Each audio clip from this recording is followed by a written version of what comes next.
Bonjour à tous, aujourd'hui on se retrouve sur la chaîne Heroes vs Villains. Ça faisait longtemps qu'on n'avait pas fait de vidéo, on n'avait pas trop le temps avec Dr. Kael, mais aujourd'hui je vous fais le débrief de koh Vietnam. La dernière fois, pour ma part, moi les survivants de koh j'avais débriefé koh joueur qui était sans aucun doute une des 5 ou 6 meilleures saisons de l'histoire de koh.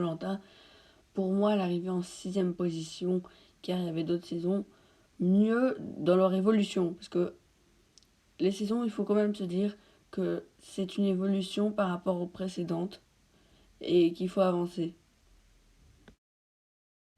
Et en parlant d'avancer, on avance dans les règles. Cette saison, on a eu droit aux hommes-femmes. Pour moi, c'était un peu la nouveauté française. Vous savez, on n'ose jamais en France ou en Belgique, parce que personnellement, j'habite en Belgique et c'est pas très différent qu'en France. On n'ose jamais vraiment proposer beaucoup plus. C'est tout le contraire à l'Amérique. Par exemple, avec Survivor, où on, on propose plein de règles. Par exemple, là, je suis en train de regarder Survivor China, qui est une superbe saison. Eh bien, les règles sont beaucoup plus ouvertes, alors qu'on n'est qu'à la 15e saison. Et que les saisons, c'est 2 voire 3 tournées sur la même année. D'ailleurs, je sais pas comment ils font, Survivor, mais ils ont tourné plein de saisons. Et on ose beaucoup plus de règles. Par exemple, en Amérique, on a eu la règle du kidnappé. C'est-à-dire qu'après une épreuve de confort, vous avez votre récompense en fonction de l'épreuve, mais vous pouvez aussi kidnapper un candidat qui aura un indice pour l'idole d'immunité, qui est le collier d'immunité en France, et vous pourrez le donner à quelqu'un de l'équipe d'en face. Aussi, on propose l'art de la guerre, un livre qui peut vous être intéressant pour la stratégie. En France, non, on a proposé que hommes versus femmes pour cette saison. Bon, après on est qu'à la 10ème saison, ça va. En Amérique, c'est beaucoup plus poussé quand même. Mais on a eu une mécanique intéressante. C'était le fait de prendre un homme et une femme qui ne sauraient pas quelle est leur destinée avant un petit moment. Et en fait, Boris et Véronique, les deux désignés, vont aller dans l'équipe du sexe opposé. Boris chez les femmes, Véronique chez les hommes. Ça, c'était intéressant.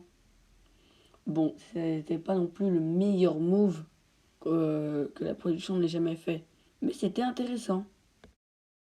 En parlant d'intéressant, le premier conseil. Alors là, on n'a jamais eu une candidate aussi mauvaise socialement et stratégiquement.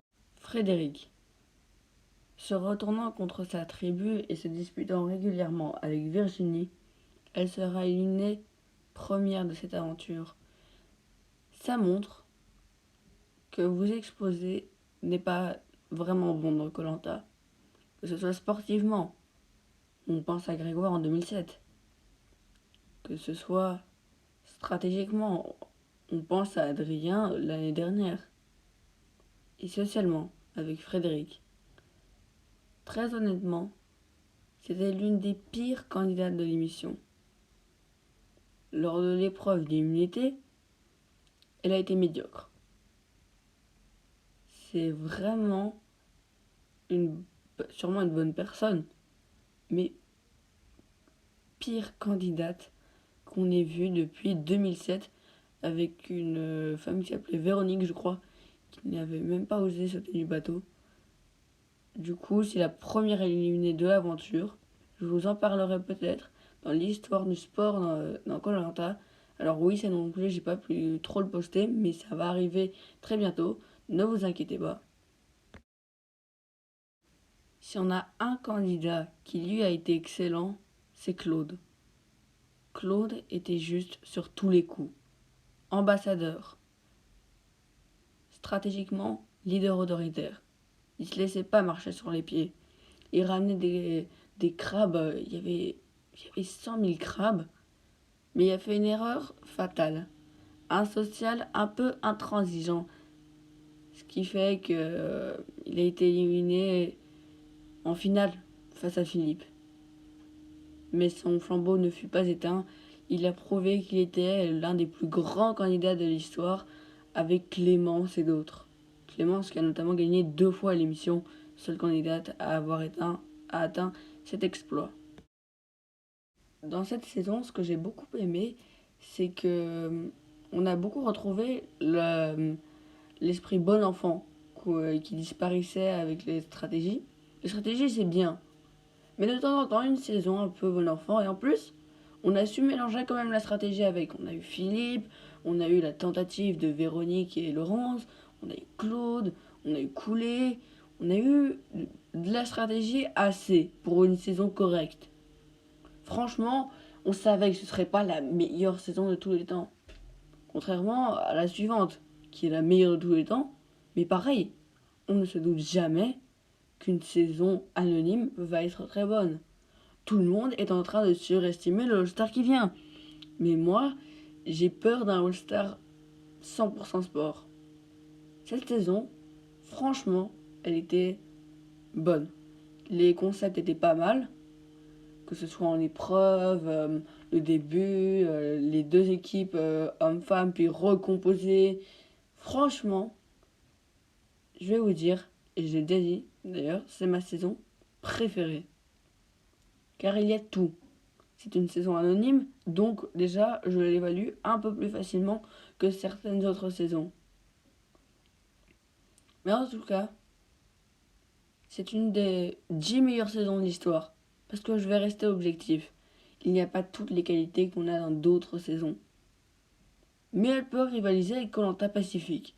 Certains vont me taper sur les doigts parce qu'ils vont me dire oui Mohamed, mais restons clairs, elle peut rivaliser avec koh Pacifique. Et s'il y a bien quelqu'un qui a dominé cette saison, c'est Philippe.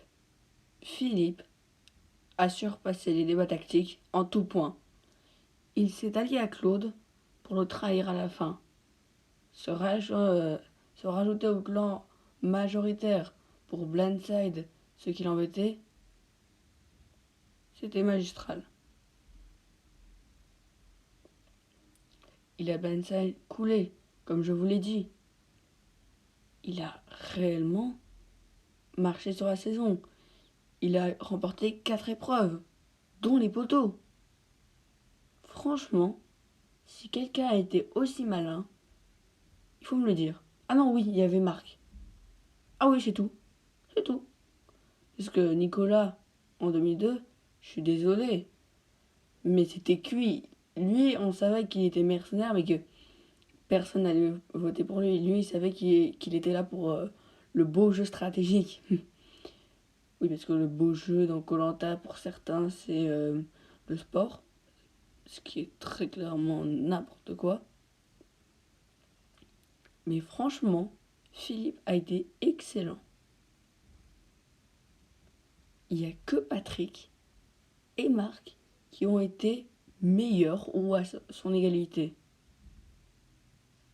Philippe a su aussi, comment dire, se rendre utile pour pouvoir s'immuniser.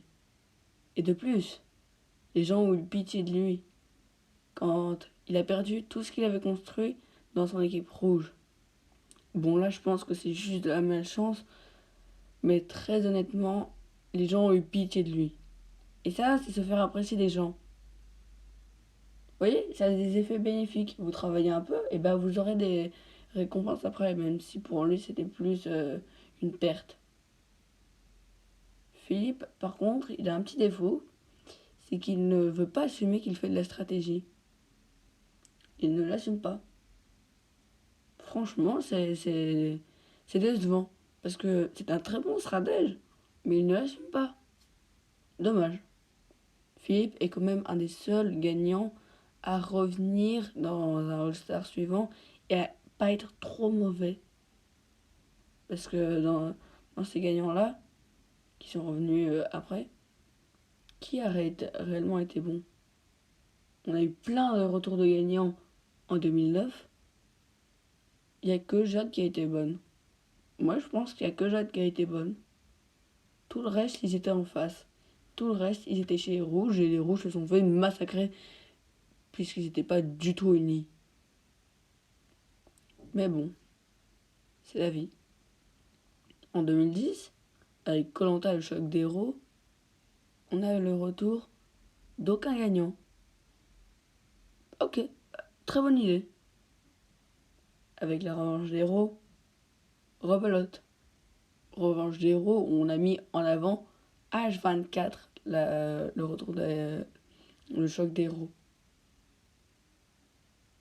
Et puis, on a fait revenir 2 gagnants lors de la nouvelle édition. Un seul qui était bon, sincèrement. Parce que pour moi, Christina a complètement raté son deuxième retour, puisque c'est son deuxième retour, mais c'est sa troisième participation.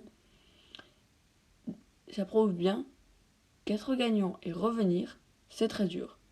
Il n'y a que Jade, Philippe et Clémence, oui Clémence évidemment, qui ont fait des bons retours. Et encore, Clémence a fait un mauvais retour lors du retour des héros. Du coup, c'était tout pour ce débrief de koh Vietnam. Les vidéos vont reprendre, ne vous inquiétez pas. Et moi je vous dis bye bye. Alors, j'étais sur le montage et j'ai remarqué qu'il y avait des petits bruits tout au long de la vidéo. Je vais vous expliquer pourquoi. En fait, on faisait des travaux à côté de chez moi et je pouvais plus trop tourner après puisque ça aurait été trop tard. Il faut tout monter et tout. Je me suis dit, bon, non, on va tourner la vidéo et il y avait des gens qui faisaient des travaux. Du coup, ne faites pas attention. On va régler ça pour les prochaines vidéos. Je vais essayer de m'arranger avec les horaires. Et moi, je vous dis, pour une fois pour toutes, peace.